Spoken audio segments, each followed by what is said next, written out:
And now I just have this very interested to see this matchup. It would have been really good to see that first map. But these teams have some very storied lineups. Darksided is looking like one of the best teams in the region. And NMD, they did pick up Lahal over this off-season, so they're starting to look better and better, and we'll just have to see how they grow as a team. Yeah, NMD, they really surfaced towards the end of the GameStar season that we were running. And they also did make it to the ESL finals that we were a part of casting. So they had a really nice show. What I think was lacking from them was that team diversity, as well as just a lot of, I guess, different shot calling being made by them. So they just didn't have that experience of playing together. But they've had a lot of time to practice. The fact that they're still together is a great sign. So I'm hoping in the off-season, they got in a lot of games, really started to build up that team bond. Yeah, and that's essentially what one of these kind of tournaments is all about, is it just building those team bonds. And as we get through the first bans of this Towers of Doom draft, it is going to be the Chromie banned away by NMD, and Darksided are going to be banning away the Genji, and that is leaving away the Mouth AL for the first pick. There's definitely no surprises here. So that Chromie ban is definitely a big shout out to Hacky, that dirty one-trick Chromie player. He has actually written a guide for, if you're interested in checking out. It's actually very comprehensive, very well put together, but there's good homework done by NMD. They don't want to let Hacky have his Chromie of choice. Very strong on this map as well, where you can poke around the altars. Genji is still a respect ban by Darksided. They've shown that they either, if they're not guaranteeing to play him, they want him banned. So always that respect ban coming out. With that Malthael, I like that first pick by NMD in saying Vikarek, that the innovator, as we've nicknamed him, quite happy on that champion. He can quite well on Towers of Doom. Yeah, this does leave open the Uther over to Darksided and also the Greymane. And this is a duo that we did see quite extensively throughout the Season 3 finals. I mean, we saw just how much value they got out of it, and was drawing bans quite a fair bit towards the later part of that whole finals day. It really was. It was that trinity of like Uther, Greymane, Stitches. So whether we'll see a Stitches being picked up by Sashin, like once again, just another very strong hero. This is that tried and tested strategy that Darksided like to play, where it's all about the team fighting. It's all about forcing a fight. And they try to draft a team that is very, very strong at doing so.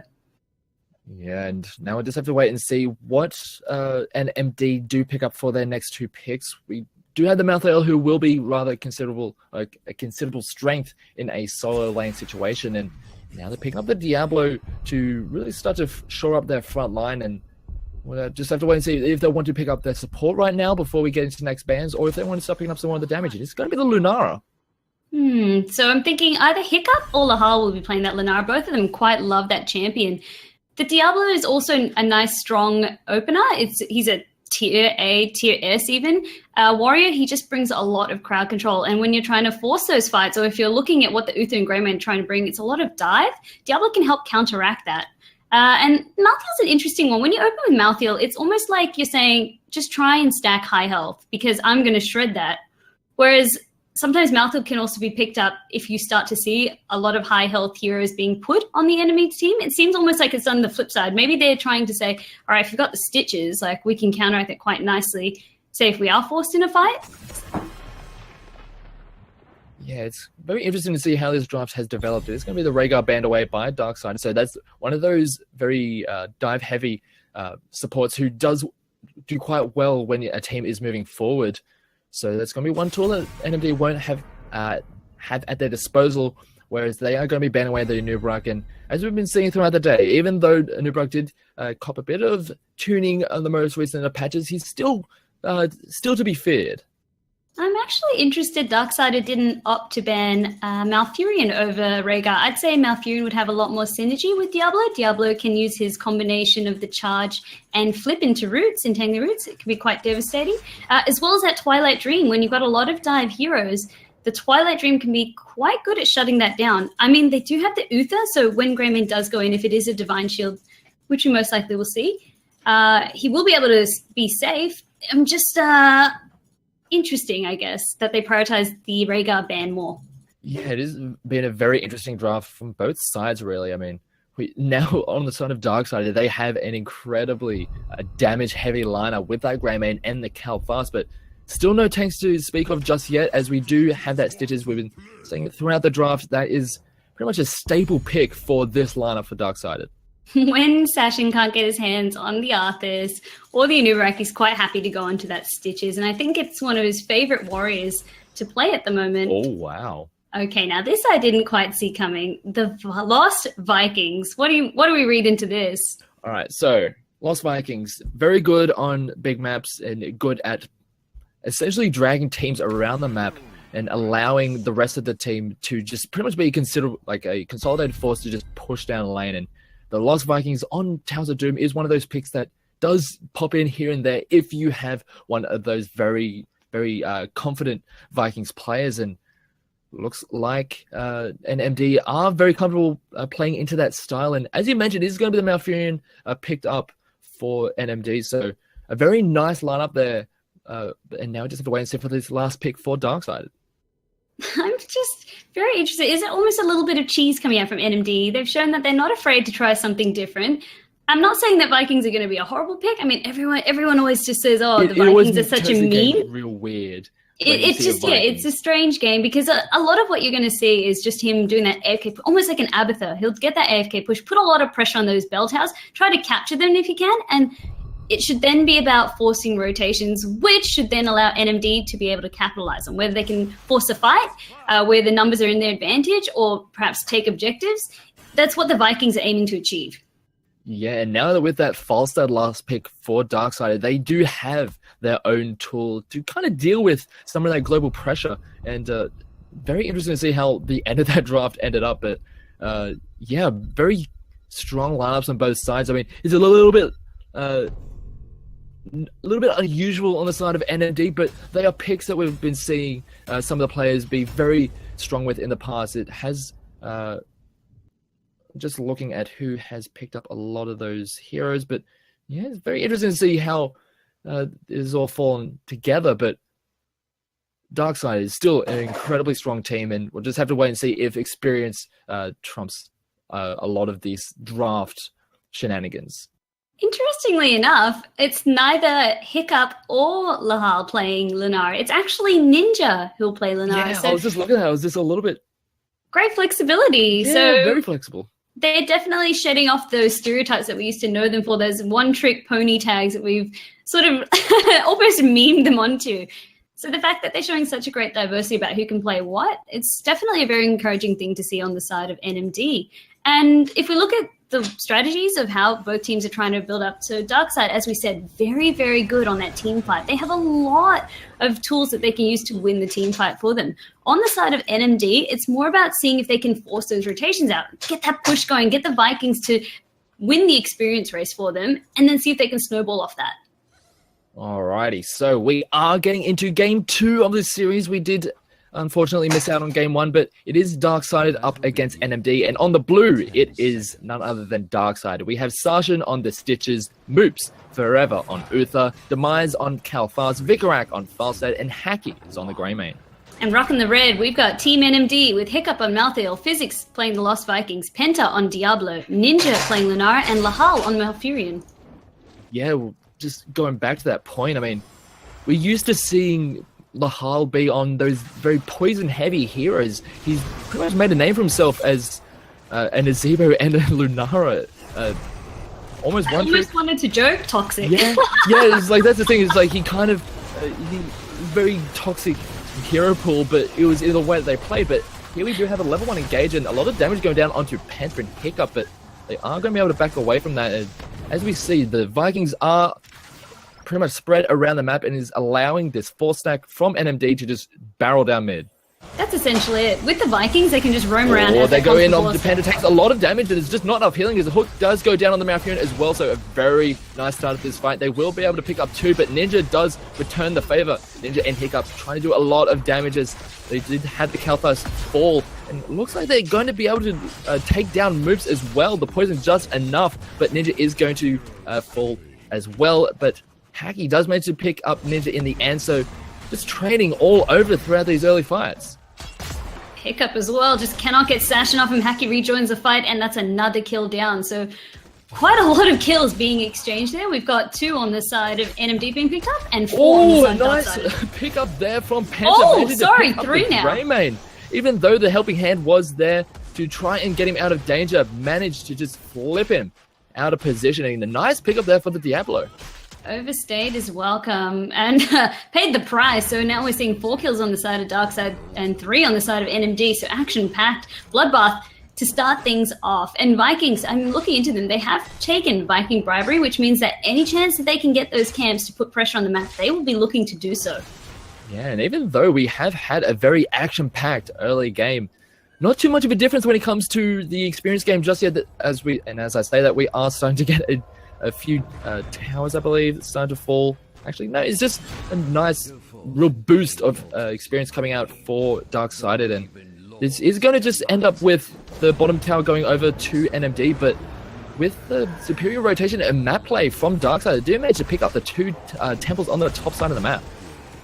It's not about the early game, this one, surprisingly enough. It really comes down to the mid-game, late game, but Demise getting Demise totally out of collapsed position upon. takes a lot of damage. He doesn't have any way out of here. He is going to fall, and the only response is just a bit of a cheeky kill down onto Eric, but I'm pretty sure you're okay to trade one of the Vikings for the Kalthars any day of the week. So a nice pick up there for NMD as a nice hook goes down onto Penta, trying to get out of there. He does charge his way to the minion wave, and this is going to allow members of NMD to continue on this camp. But now that with the Diablo moved far away, they have to be very careful with this invade, and they do get a hook down onto Ninja, and he takes a lot of damage. Does not have to hit, but he falls. Not like this, he's saying. Very aggressive invade that just did not pay off on the side of NMD. A little bit too aggressive, and we can see that combination. As soon as Sashin goes fishing, he's looking to get targets, and another one falls. We see Eric now falling. So on the side of NMD, they can cool their jets a little bit. They had their camp already, did not need to be there. They could have backed up. Penta, as you said, was out of that fight to begin with.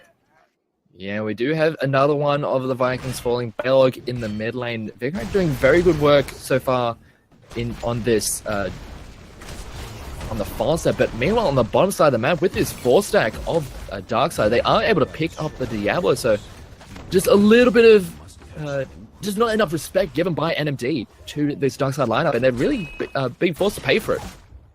So by Vicarak being on that, or another one falls, Vicarak being on the Falstad, he's able to keep both middle and top lane in checks. He can play the wave clear game, really negate a lot of what the Vikings was trying to achieve. And then it's then freeing up Darkside to do the same, rotate as that 4-man. And they have a lot more, I guess, if Sashin lands a hook, they've got so many tools to follow. Like, that person is pretty much guaranteed dead, unless it's Penta that's hooked. Yeah, I mean, we've seen the combo over in Europe. Dignitar's made it very famous for the stitches into the Kalthas, and you throw in an extra stun there with the Uther. I mean, it's just incredible amount of CC to deal with, and the damage there is just incredible as well. So it's going to be a very hard combination for NMD to deal with, and looks like they're trying to get another pick. They're waiting in the bushes. Oh, Penta catches them out. They do get the lockdown onto the Malthael, but he is fine, as it looks like he's going to get turned around as Demise takes a lot of damage. He is the first one to fall in this fight, and they want to keep it going. A lot of damage going down onto the members of Darksided. The Greymane goes down as well, so nice couple of pickups there for NMD, turning that fight around. Oh, that was a great turnaround by NMD. A lot of that had to happen with no Ninja getting hooked here as I'm talking. Think he'll be all right. Yep, able to hop on out. A lot of what enabled that fight was the fact that Hiccup, even though he was grabbed, he managed to Wraith Strike out before a lot of the damage could be dealt on him. And then it was just Darksided. They collapsed upon Demise. They saw the chance that they could get. They need to respect that. Look at this. Penta now trying to flip moves. Gets interrupted by Seth. That's unreal timing. Yeah, nice little interruption there. But we see the damage coming out of the Lunara is really starting to hurt the members of Darksided, and that's one thing, as we mentioned in the draft, with the Uther, yes, he does have a considerable amount of healing and durability in his kit, but when you have to try and split focus with your healing, it can get a little bit rough, as we do get the engagement coming in. The heroics are there on the side of NMD, and they're going in. The Kalthas is the first one to fall, and they want to keep on going. They're trying to dive under this tower, but Hiccup taking a little bit too much damage, and with that Uther there, they don't want to go too much further, but still, a very nice pickup, as Penta takes a hook, and he's going to get gorged, and I'm not sure if the members of NMD can actually help out, as he takes a lot of damage. He does manage to charge himself away with the minion wave, as Lahal is taking a bit of damage to try and get his Diablo out of there, but still a nice pickup there for NMD. Oh, I think the curse bullet was just a millisecond off from hitting Penta. Might have been a different story if that hit, but Penta just able to charge on out. We can start to see the Vikings come into their own now by the fact that, I'm going to stop because look, there's a nice gust, moves the Diablo away and allows them to single off this Malthael, and that's going to be the pick as they do get a hook down onto the Malfurion, and here does have no way of getting out of there, so that's going to be another kill picked up by Darksided, and I think it was just a little bit over-aggressive with that positioning, trying to take both of those towers, and they are going to lose 2 kills and could very well be the boss as well. Pick up bit off more than he could chew. We do see Penta. He's very aware that they're going to take the boss up. Apocalypse is not yet up. He's still got 25 seconds. They're going to let that one go. Probably did save her. Close the gap a little, or expand the gap. I was just reading those numbers wrong, as I usually get baited by that too often, as we are going to get a nice lead coming out for Darkside so far, but the fights are starting to really turn in favor of NMD as we get later into this game. Something interesting I'd like to point out is that Moops has opted to take Guardian of the Ancient Kings over Hand of Protection. So basically they're running without a cleanse. And against the Diablo, yes, I still like Guardian of the Ancient Kings. He just needs to make sure that they don't get deleted before he has a chance to use it. Yeah, and now we have an engagement on the bomb side. They do interrupt the file set. He's trying to get out there. The Gust to put Penta into the kill zone, but just not enough, as he is going to be able to just flutter himself away as he manages to dodge that last wave. But now the bell tower on the bottom side has been taken by NMD. They are also pushing in these sapper camps. It looks like they're going to be able to get those 3 shots for free, as Penta is taking a lot of damage, got gorged into the kill zone, but he will be able to get out of there. But they are just going to be trading bell towers, but with those 3 sappers going in, that's a nice little pickup there for NMD. That's what a fully soul stack Diablo can take on. He can just punch on through, not even the scratch, realistically. So when you're Diablo, that's a lot of where your strength comes in. As long as he can hold on to those souls, he can be such a beast. Take a real beating, if you will. Yeah, and now we do have this next altar coming up, and with bell towers traded on the opposite sides of the map, we do have the false set trying to push back on the bottom side, while we have 2 Vikings, thanks to physics, on the top side trying to push back to that.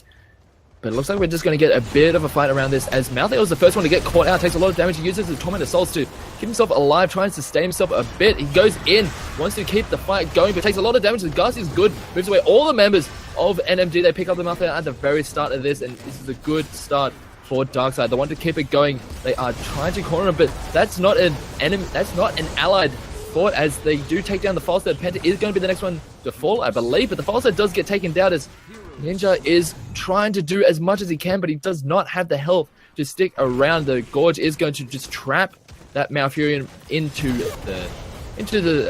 the forest, I guess, as Moops is now just chasing after Ninja on the Lunara. They're trying to get the kill, but Physics is now just going to be the last one to try and just poke away, as is Uther. But in the end, the fight does go in favor of Darksided, but with the souls, Penta comes in and cleans up Moops.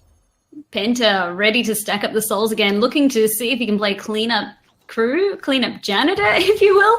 And Ninja so low. The fight, although Hiccup got picked off quite early into that, I did say NMD managed to stabilize that surprisingly well. I was expecting it to be far worse, the losses that they got, but they turned around surprisingly quite nicely. So well played to them.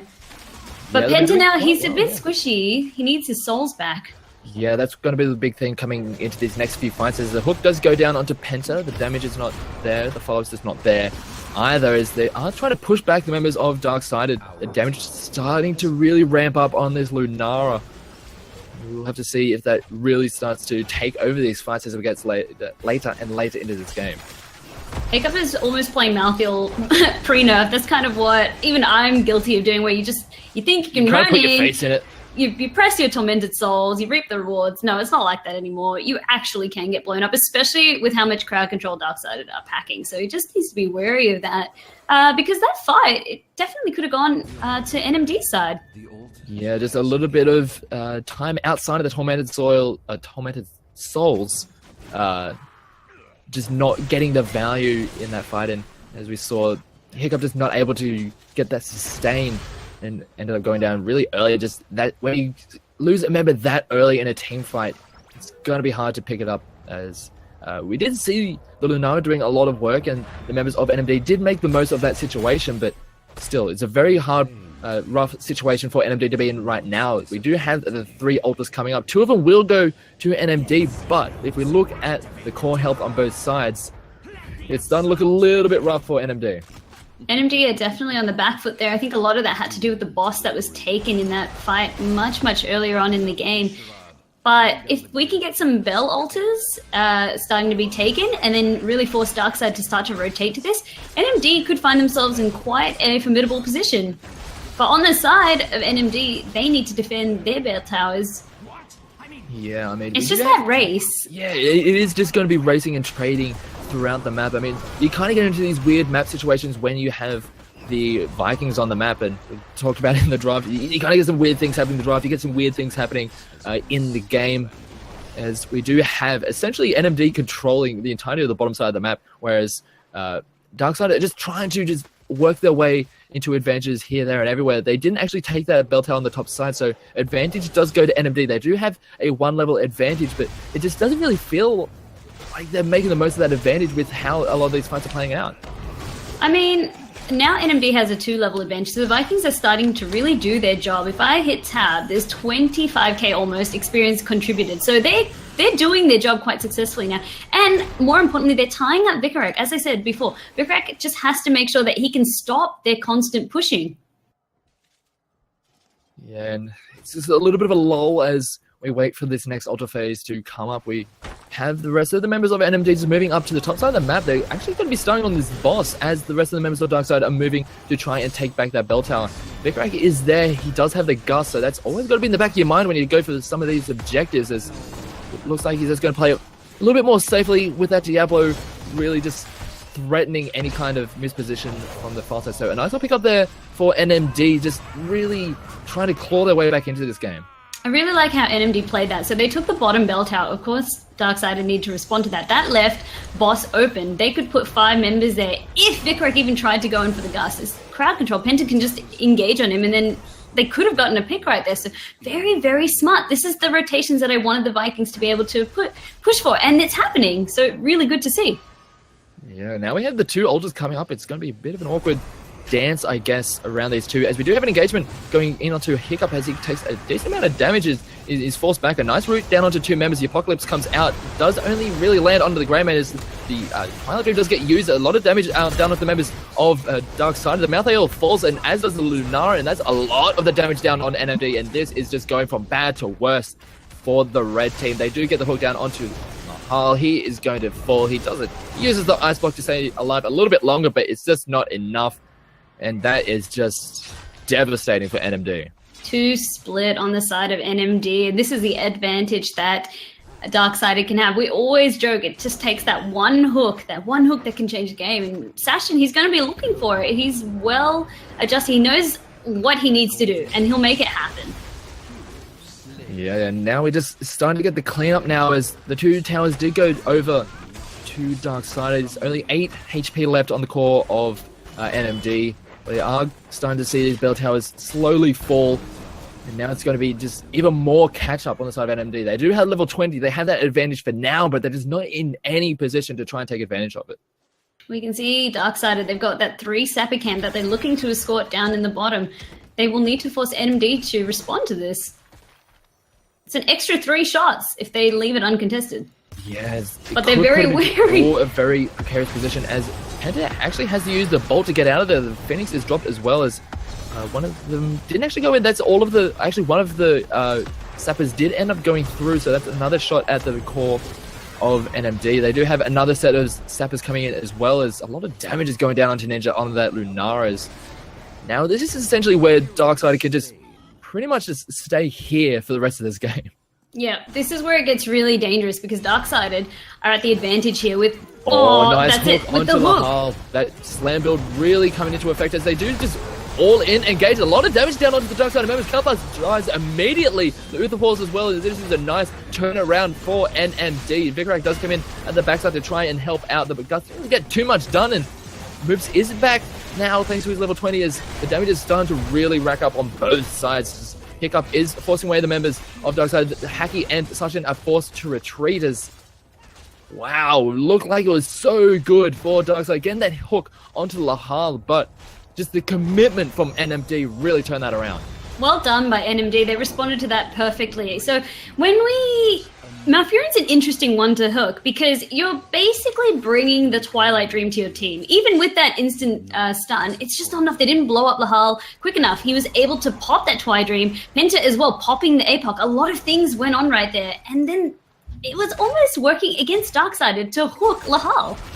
Yes, and now we're starting to see NMD really put the pressure down onto Darkseid. Sasha now out of position as he takes a lot of damage. He is going to get flipped out, so there's no problem with that Gorge being used onto the NMD member. This looks like it is just an incredible position for NMD. They're turning it around. They do get that bell tower, and this is still anyone's game. They just need the altars to spawn.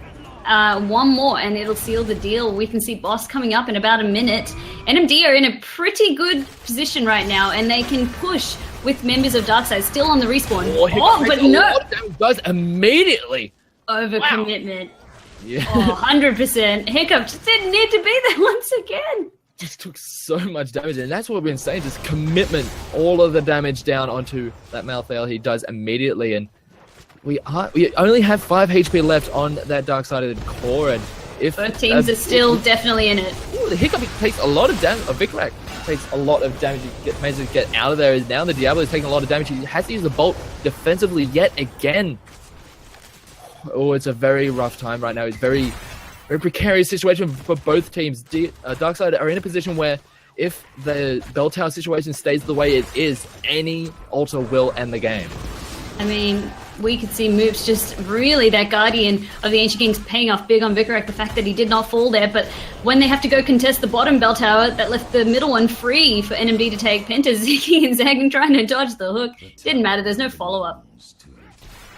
Yeah, now that we do have members of NMD moving to the top side of the map to try and just keep this rotation going and try and just force the members of Darkseid to just play to their beat. And now that we have 2 towers taken on the side of NMD, and as we're saying, there's like 5 health left on the core of Darkseid. We just need 1 altar to go the way of NMD, and this is going to be game. And it's incredibly hard to try and bounce back against these Vikings who are just dragging them around the map. Look at the micro game going on the side of NMD. With those Vikings constantly pushing, they are forcing out those rotations. They are taking bell towers as quickly as they are coming out. Darkseid as well, trying their best to make sure that they cannot get the 3 cap, cannot start getting that trickling. It's just going to take 1 altar capture to end the game in favor of, on the side of NMD. They can fire 6 shots. And on the bottom side, 3 sapper cans all went into the core of Darkseid, yep. So they have to commit on these altars right now, and we do have them starting to move towards it. Hiccup is starting the channel on the hook miss, and he's not able to get there in time. The altar does get capped, and that is just going to be game right there. I mean, it doesn't matter how the fight goes if you end up just not interrupting the altar, and that is going to be game 2 going over to NMD. Penta was a body-blocking dog, it had to be said. He was just all up in Sashin's face right there, to the point where Sashin couldn't even hook properly. So, well done on the side of NMD. As I said, it doesn't matter if you lose a little bit of the early game. It's about that later game. Once you start getting those bell towers and forcing those rotations, yeah, it just didn't matter. So very, very well played by NMD. Yeah, and if we look at the scoreboard at the end of the game, just looking at the amount of XP that Vikings pick gave to NMD, 43,000 XP. Mm-hmm. The next closest in the whole game was less than half of that on the far side. So, as you were saying, like, you get those XP advantages, and we saw it throughout the game. Even though we saw NMD losing a few of those early altars, they were well in that XP game. They got big, big value, those Vikings. And I mean, Darksided, they were playing a spectacular game as well. A couple of things that just went wrong for them. Just perhaps the hooks that they thought were guaranteed targets, in fact, just worked against them. So really need to be mindful of that. But we are on to MVPs. I've got one person in mind. One more game. Sorry, what am I doing? We've got one more game. Absolutely. We will be going to a short break as we get this next one set up. But don't go anywhere.